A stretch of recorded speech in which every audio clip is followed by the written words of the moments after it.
J'ai un tirage super à vous montrer dans la deuxième partie de cette vidéo. Mais bon, d'abord, on va voir un petit peu de développement personnel. Enfin, je ne sais pas exactement comment on appelle ça en français. En anglais, c'est self-help, donc ça pourrait se traduire par une aide par soi-même, quelque chose du genre. Tout ça parce que il y a quelques jours, j'étais allé me promener et je suis allé chez Barnes Noble, qui est ici aux États-Unis la chaîne de librairie la plus grande. Et je me rends compte que le rayon de self-help, donc les livres de style Le Secret ou par exemple Eckhart Tolle, le livre La puissance du moment présent, eh bien ces rayons sont apparemment constamment en expansion. On voit de plus en plus de livres de ce genre, et bien sûr, pourquoi pas, c'est un marché qui est là, alors je suppose qu'il y en a beaucoup qui veulent l'utiliser, qui veulent en profiter. Mais je me disais en même temps que si on y pense, avec nos outils que nous avons ici, nous avons des outils super pour faire du développement personnel aussi. Pas toujours nécessaire d'aller chercher ces livres pour essayer de progresser dans la vie, etc. Nous avons nos cartes, on peut les interroger. Et donc, bon, et c'est évident aussi que quand je fais ces vidéos, c'est en réaction en général à quelque chose que j'ai vu pendant la semaine. Et donc, ce voyage à la librairie m'a fait penser à ceci. Et en même temps, lorsque j'ai fait mon tirage du jour, le même jour, j'ai obtenu ces trois cartes-ci. C'était il y a quelques jours, je ne sais pas si je les avais mis sur Instagram. Donc on avait le 9 d'épée, le 2 de bâton et le 2 d'épée. Et donc, comme je voulais parler de développement personnel, etc., je me demandais un petit peu ce qu'on pourrait prendre comme conseil, ces trois cartes par exemple, pour voir comment on pourrait essayer de progresser dans notre vie en regardant ceci.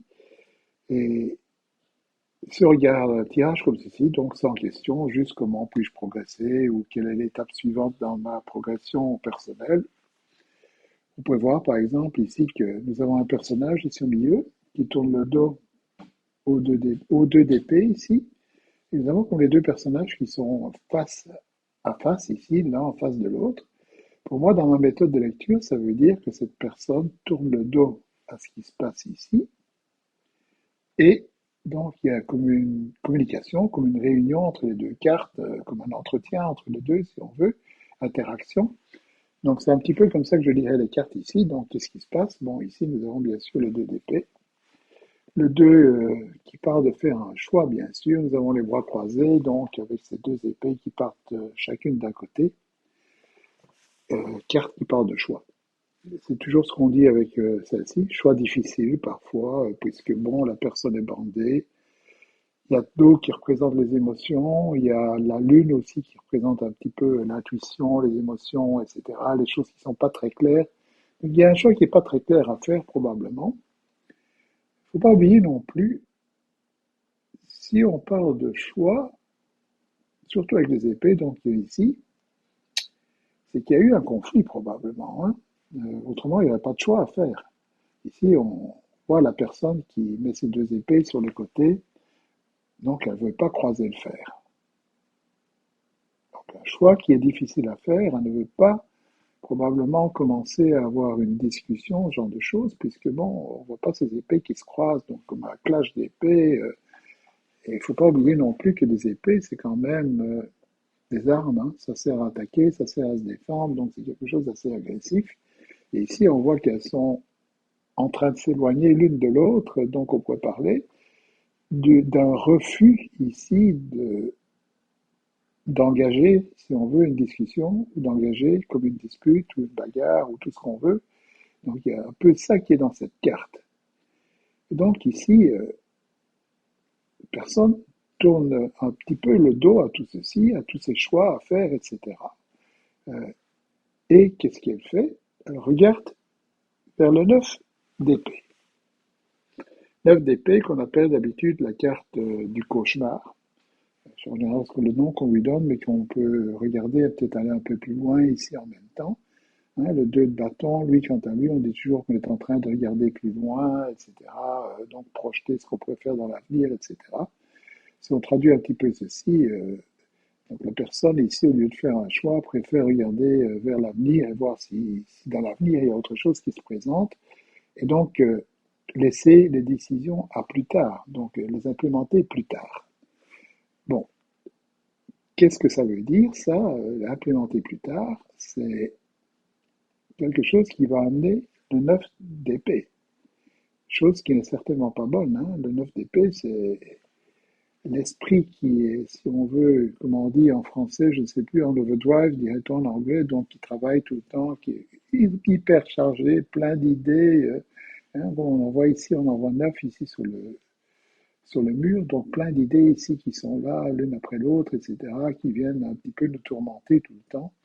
Bref, l'idée est simple ici, hein, si on laisse le choix de côté, donc si on ne prend pas de décision maintenant, et qu'on continue quand même avec ce qu'on a pour essayer de voir vers l'avenir ce qu'on peut faire, tout ce qui risque d'arriver, c'est d'arriver au 9 d'épée, donc d'arriver au tracas, l'esprit chargé de toutes ces idées, de tous ces tracas, etc., au point peut-être de ne plus en savoir dormir. Donc le message est simple ici, hein, de refuser ce choix va amener ceci. Donc c'est un petit peu comme, pour prendre une image, le 2 de bâton fait toujours penser un petit peu comme un joueur de tennis, si on veut, pour prendre une analogie. Hein. Vous voyez ici, vous avez deux bâtons, par exemple, et la personne qui regarde devant, il y a un bâton derrière qui présente certainement par l'expérience passée. Le bâton qu'il a en main, c'est l'expérience qu'il vit maintenant. Et donc lui, avec ce globe, regarde vers l'avenir, regarde vers plus loin, etc. On peut un peu penser, comme je disais, comme analogie avec un joueur de tennis, par exemple, où la meilleure façon de frapper la balle, c'est de la regarder pour pouvoir la relancer. Si on commence à regarder devant soi l'autre joueur pendant que la balle arrive, on voit plus ce qui se passe, on va la rater ou certainement faire un mauvais shot. C'est un peu ce que cette personne est en train de faire ici, si on veut, ben, en tenant le bâton. C'est vraiment, je tiens le bâton, mais je regarde ailleurs pour le moment, donc je ne m'occupe pas du projet ou des choses que je suis en train de faire pour le moment, je regarde déjà vers le futur. Ça, c'est un gros problème qui est lié aussi au choix qu'on ne veut pas faire. C'est un petit peu la même chose. Hein. Donc, on n'est pas vraiment en train de vivre le présent. Ici, on essaye d'aller voir vers le futur ce qu'on peut faire. Et bien sûr, on n'imagine pas, quand on voit le futur, qu'on va se retrouver là-bas à ce moment-là. Mais c'est là, vers là-bas qu'on se dirige quand on voit ces cartes. Donc ici, comme je disais, le message est simple. Hein. Si on ne fait pas le choix, on va se retrouver à reporter et reporter jusqu'au moment où ça va devenir beaucoup plus pénible. Et au lieu de traiter deux épées comme on en a ici, on va se retrouver avec 9. Donc les problèmes, qu'est-ce qu'ils vont faire? Ils vont multiplier. Donc c'est des situations, ceci est un tirage qu'on peut appliquer à beaucoup de situations. Hein. Ça arrive souvent. Hein. On a déjà vu par exemple un conflit au travail et on se dit on ne va pas agir maintenant, on verra plus tard comment ça va se passer. En général, ça ne va pas mieux. Hein. Si vous disputez avec votre chef ou quoi, ou quelque chose ne va pas, ça ne s'arrange pas souvent automatiquement. Même chose dans un couple, par exemple. S'il y a une dispute ou ce genre de choses, ou quelque chose où on n'est pas d'accord, c'est quand même beaucoup plus simple de le régler tout de suite plutôt que d'attendre et que ce problème commence à faire boule de neige jusqu'à ce qu'on se retrouve un peu dans la situation ici, où le problème devient intraitable ou crée une grosse crise. Donc le conseil vraiment de ces cartes-ci, c'est vraiment de bien agir, à faire les choix qui sont nécessaires maintenant, donc avoir peut-être les discussions difficiles. Comme on dit, parfois il faut croiser le fer au lieu de les laisser aller comme ça pour pouvoir avancer dans la vie. Hein. Donc ici, nous avons un tirage qui nous prévient, si on ne le fait pas, on va se retrouver là-bas. Donc le conseil en développement personnel, à ce moment-là, serait bien sûr de le faire. Donc voilà un petit peu ce qu'on peut voir avec ces trois cartes, par exemple, et comment on peut progresser dans la vie. Donc il y a intérêt à traiter ces problèmes tout de suite, lorsqu'ils sont encore petits, au lieu d'avancer. Donc ça, c'est une façon de faire. On pourrait faire avec une carte aussi, par exemple, quelle est la prochaine étape que je devrais faire. Et bon, avant de commencer ça, j'avais une question aussi à propos de comment je distribue mes cartes. Hein. Il y a deux façons principales de le faire. Soit on peut distribuer par le dessus, comme ceci, on fait un tas, on prend les cartes l'une après l'autre. soit on les étale comme ceci et on les choisit au hasard. Et donc, la question était pourquoi est-ce que je fais parfois l'un, parfois l'autre. Bon, je crois que chacun doit être à l'aise avec ce qu'il a envie de faire. Tout d'abord, je dois dire que les deux méthodes fonctionnent bien à partir du moment où on a bien mélangé, qu'on a les cartes placées de façon aléatoire, que ce soit par au-dessus ou en choisissant ici, il n'y a pas vraiment de différence. Les deux fonctionnent correctement. Personnellement, j'ai souvent pris l'habitude que si j'ai jusque 12 à 15 cartes, en général, je les prends de façon aléatoire, comme ceci. C'est plus facile pour moi. Par contre, s'il y a trop de cartes, comme par exemple 36 dans un grand tableau, à ce moment-là, je commencerai à mélanger le jeu un peu plus et je vais prendre du dessus parce que ça va beaucoup plus vite pour les distribuer. Bon, j'ai essayé les deux, ça change absolument rien. Les deux systèmes fonctionnent. La seule chose qui est importante, vous faites ce qui vous convient le mieux et puis c'est tout. Et donc ici, bon, on va revenir à notre développement personnel. Ici, donc, je disais par exemple, on pourrait prendre une carte qui serait quelle est notre étape suivante dans notre développement personnel? Que devrait-on faire? Prendre une carte au hasard, n'importe laquelle. Et on a la rue de fortune. C'est intéressant, c'est un arcane majeur tout d'abord. Bon, la carte majeure nous prévient que dans la vie, bon, il y a des hauts et des bas, par exemple. C'est une chose qui est certaine avec cette roue de fortune. Elle ne roule pas toujours dans le même sens, elle n'avance pas toujours elle tourne pas toujours dans le même sens. Hein. Parfois, elle va dans l'autre sens, parfois on monte, parfois on descend. Donc, il y a ici une question que dans notre développement personnel, nous savons que les choses ne vont pas avancer de façon vraiment facile, hein, où tout va aller bien comme ça, sans bouger. Parfois, il y a des retours de manivelle, donc il faut s'attendre ici à devoir supporter ce genre de choses. Mais une chose qui est importante aussi avec cette roue de fortune, elle est souvent associée, je trouve, à une notion de risque. Hein. Il ne faut pas hésiter quand on voit cette carte et qu'on a devant nous à prendre notre chance et essayer d'avancer. Hein. Donc cette carte pourrait dire que bon, ce qui nous bloque un petit peu pour le moment, c'est le fait qu'on ne prend pas assez de risques, le fait qu'on ne prend pas nos chances pour pouvoir avancer dans la vie. Donc si vous avez un projet pour le moment ou une idée de faire quelque chose, etc., c'est le bon moment d'agir. Hein. Ou si bon, vous avez une copine par exemple, vous voulez passer à l'étape suivante, etc., c'est le moment de prendre des risques. Hein. Vous êtes avec quelqu'un depuis un certain temps et vous demandez si vous voulez vivre avec ou quoi. Bon, ben, c'est le moment de prendre les risques quand on voit une carte comme ceci. C'est ce qui permet d'avancer dans la vie et d'aller vers l'étape suivante. Et une fois que cette étape est réalisée, on peut prendre la carte suivante alors pour essayer de voir un peu après où on va. C'est un petit peu comme ça qu'on peut voir ceci. Donc voilà un petit peu pour le tarot. Et j'avais eu une question aussi, et pour laquelle je vais vous montrer un tirage que je trouve super intéressant, qui peut être utilisé dans énormément de situations. C'est la première fois que je l'avais vu, c'était une conférence de Petit Lenormand au mois de juin, où j'étais parmi les gens qui parlaient. Alexandre Mulstruc parlait aussi, il a montré un tirage qui plaisait énormément. Par après, j'ai vu le même tirage fait par Alexis Tournier, donc ce n'est vraiment pas secret, ici on peut vraiment le montrer. Et il y a aussi, disons que c'est aussi une technique qui est beaucoup utilisée en business. C'est simple, vous avez trois choses. Vous avez les choses qu'il faudrait démarrer, les choses qu'il faudrait arrêter et celles qu'il faudrait maintenir. Donc c'est trois ensembles de cartes qu'on peut mettre pour voir un petit peu comment on peut se débloquer ou avancer dans un projet. Vous pouvez l'utiliser pour n'importe quoi. Hein. Par exemple, Alexandre prenait l'exemple d'un régime. Comment est-ce que je pourrais continuer mon régime, par exemple, et là, mettez trois cartes avec le petit Lenormand pour ce qu'il faut continuer, ce qu'il faut arrêter, non, ce qu'il faut commencer, ce qu'il faut arrêter et ce qu'il faut continuer. Donc c'est extrêmement simple comme ça. Le tirage est très simple. Vous pouvez le faire avec le petit Lenormand, avec le Béline, avec le tarot, avec n'importe quoi. Tel tarot, je mettrai simplement une carte par position parce que l'image est très riche. Et pour le petit Lenormand, j'en mettrai trois, ce qui est beaucoup plus simple. Les images sont beaucoup plus simples, donc on a besoin de plus d'informations.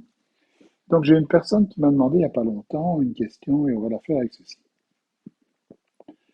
Et donc, cette personne me disait que sa situation au travail est assez chaotique depuis un mois ou deux.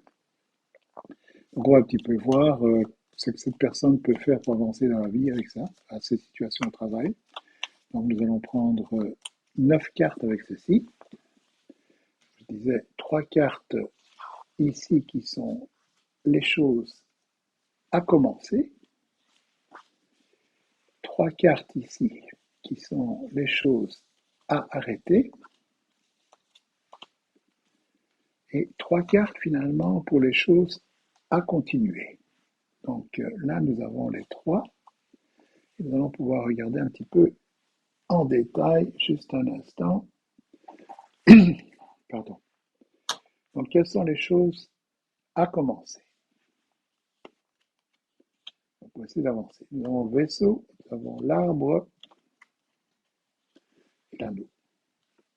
Bon, qu'est-ce qu'on pourrait dire avec ces 3 cartes? C'est évident que bon, l'anneau est extrêmement simple ici. Hein, l'anneau, donc il y a une question d'engagement, de répétition, etc., qui doit être beaucoup plus importante au niveau de travail. Donc voir un petit peu ici pour la personne quels sont les engagements qu'elle peut se prendre, aussi voir un petit peu les points de vue relation avec qui la personne s'entend, etc., sur qui elle peut compter, etc. Bien sûr avec l'anneau montre un petit peu les relations qu'on a avec les gens avec qui on est lié, etc. Donc c'est une carte qui montre qu'il faudrait peut-être commencer à regarder un petit peu à cet aspect, que si c'est chaotique, il y a peut-être des gens avec qui on est plus lié que d'autres, donc essayer de faire front avec ces personnes-là pour essayer d'avancer. Voir aussi qu'est-ce que cette personne peut commencer à, comme engagement par rapport à son travail, par exemple, pour avancer. Ces engagements peuvent aussi dépendre de ceci. Hein. Donc, on a le vaisseau qui parle ici de mouvement, de choses à gagner, etc. Donc, la personne devrait commencer à voir un petit peu ce qu'elle peut récolter au travail, ce qu'elle peut gagner, sans voir un petit peu le côté chaotique, le côté négatif, etc. Comment elle peut avancer dans la vie, comment elle peut essayer d'avancer dans son travail pour essayer d'avoir une situation peut-être un peu plus stable, etc., comme le montre l'arbre. L'arbre, bien sûr, qui parle de la santé d'une situation, mais aussi d'avoir des racines, d'être bien enraciné, de voir une chose, quelque chose qui peut grandir tout doucement, etc. Donc quelque chose de bien solide, si on veut. Donc il faudrait commencer à regarder un petit peu tout ça, comment on peut avancer, point de vue travail, etc., les relations avec les gens, quelles relations on peut obtenir, etc., pour avoir quelque chose qui puisse devenir un peu plus solide et comment on peut s'enraciner un peu plus avec l'arbre. Donc ici, il y a une notion quand même d'avancer en se calmant un petit peu, sans regarder trop ce qui est chaotique, d'essayer de calmer un peu les choses ici et de voir les gens qui comptent, avec qui on peut faire quelque chose. Donc ça, c'est ce qu'on pourrait dire, point de vue chose à commencer, chose à arrêter. Nous avons le chien, le renard et le serpent. 2 cartes, 3 cartes assez ennuyeuses quand on les voit tout ensemble. Hein. Renard et serpent, ce sont les deux ennuis, point de vue travail, puisque nous avons, pardon, excusez-moi, tout ce qui est point de vue faux, etc., ruse, et les gens qui sont pour eux-mêmes, et puis c'est tout, les gens qui veulent tirer la couverture de leur côté, si on veut, serpent qui est souvent trahison, mensonge, etc. Donc il y a ici une ambiance assez mauvaise apparemment avec ces deux choses. Donc bien faire attention, comme on disait, stopper de parler avec ce genre de collègues. Donc essayez bien de déterminer qui sont les rivaux, qui sont les gens qui mentent, les gens qui compliquent les choses, etc., parmi les collègues. Donc ça devient intéressant ici de voir un petit peu, de ceux-là sont à éliminer. Donc il y a des liens à établir, comme on disait ici, donc chercher les gens qui sont fiables et éliminer bien sûr tous les autres. Hein. Style, bon, on peut rester poli avec ces gens-là, etc., si on veut, mais certainement plus de confidence, plus rien de spécial. Bien faire attention avec qui on établit des liens, comme je disais, donc bien commencer à regarder un petit peu tout ça et stopper un peu de, convo- de cohabiter au travail avec tous ces gens donc, qui tirent la couverture pour eux, etc. Bien faire la distinction ici entre les deux. Si on regardait ici au niveau de maintenir, donc le soleil, le lys et le monde. Euh, le soleil parle bien sûr d'énergie, de chaleur, de bien voir les choses en clair, etc. Donc ici, il y a certainement une question d'énergie qui est à continuer, hein, une énergie qui va permettre certainement aussi de regarder avec ce vaisseau et commencer à avancer un peu plus, faire ses buts, etc. Le monde, c'est rester ferme, ne pas bouger, pas changer d'attitude. Il ne faut pas un jour dire ceci, le lendemain faire autre chose, etc. Le genre de choses qui arrivent souvent avec justement tous ces rivaux, etc. Donc essayer de bien rester ici ferme avec son attitude, etc. Euh, à la limite, bloquer un petit peu tous ces commérages et compagnie, bien faire la lumière là-dessus et bien les bloquer. Et le lys qui parle bien sûr d'expérience et de maturité, donc utiliser sa maturité, son bon jugement, etc. dans ces situations, chose à continuer. Donc ici, il y a un message vraiment que les choses chaotiques ont l'air d'être dues probablement le plus à cause de cette ambiance malsaine, etc. Donc on voit très bien ici comment on peut y travailler pour essayer d'avancer. Donc voilà, j'espère que ça vous a plu un peu. Je vais refaire un autre exemple avec probablement Tarot, le Béline bientôt avec ce tirage pour vous montrer un petit peu comment on peut le faire là-bas aussi. Euh, Problème, je trouve, quand on veut faire du développement personnel, on retrouve un petit peu ici, c'est que un outil comme le tarot, avec l'image extrêmement riche, est fortement orienté vers ce qui est psychologique, développement personnel, etc., par sa nature. Le petit Lenormand, beaucoup moins, puisque nous avons ici des objets, des choses beaucoup plus simples, etc. C'est un jeu qui, au départ, était surtout orienté divination et très peu point de vue développement personnel. Donc ici, c'est un petit peu un jeu pauvre à ce niveau-là. J'ai utilisé le petit Lenormand parce que la personne qui a posé la question l'utilise aussi. Mais si je devais vraiment reprendre cette question euh, avec de la meilleure façon possible, il est évident que j'utiliserai le tarot. Donc voilà, je vais le laisser comme ceci pour aujourd'hui. Ce sera la semaine prochaine. Merci beaucoup.